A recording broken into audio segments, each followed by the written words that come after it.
gore rino kuchigore rinopisa ende ndiri kuona kuti vanhu vakawanda veZANU-PF vari kusungwa. Zuro ndizuro ndana Neville Mutsvangwa, vana vaMutsvangwa vangonzi kuti asungwa atorwa ningi naningi. Kune vamwe futi vamwe vaya vakangonzi vadai zvikanzi kombai musunge. Ndo situation iri kuitika paZimbabwe. Nhasi ndadzoka ndine imwe nyaya yeumwe former councillor wekuward 12 kuMidlands ari kupindawo nawo nenyaya idzodzi dzekusungwa idzi.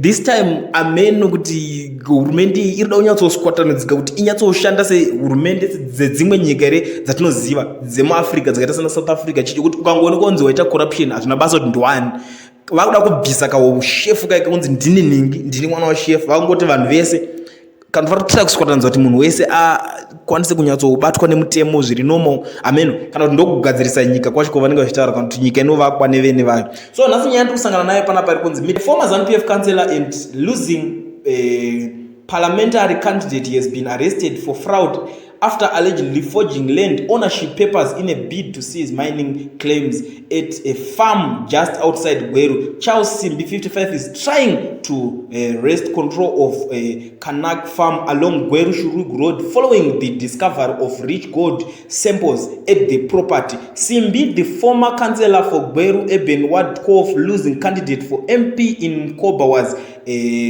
released into the custody of his lawyer Wellington Davira as police continue their inquiries into the matter following his arrest on May 7. Davira said police and prosecution will proceed by way of summons when they are ready to charge him. He insists his innocence, of course. Simbi allegedly used his wife Zodwa because Simbi to forge an offer letter to the 10-hectare plot where the gold was discovered. The concerned land is part of Kanak farm, which is legally owned by one Melvin Van Gopal. Documents seen by ZimLife show that the forgery dispute pits Simbi and his wife on the one side and Yengeterai Changrai and Musiwa Paradzai on the other. Paradza and Changrai's New Generation Mining Syndicate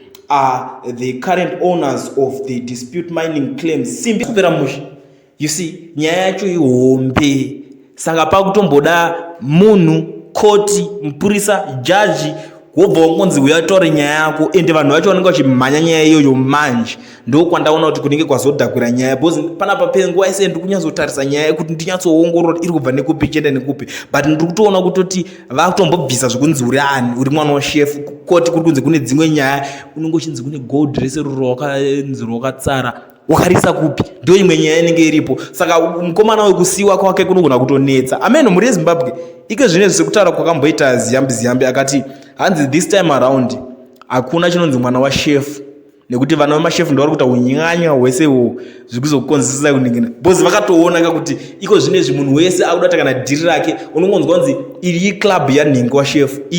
Pane zvakamboitika zuro ndizuro pinzi polisi imwe yakazozonzi yapinzwa busy yaenda kunoraida ma-illegal forex dealer, ma-illegal vanochinja mara yakaenda kangonomabata ikanzi yakabata vanhu vasirivo ndobva yatobigfirwa nenyaya iyo. Why? Because vanga vabata vana vemachi timu remashefu. But iko zvinezvi ndo pari kunzi hakuna zvese izvozvo, munhu wese mukati. Ameno muri Zimbabwe muri kuonawo seoperation kana kuti nyaya iriko dziri kupisa idzi.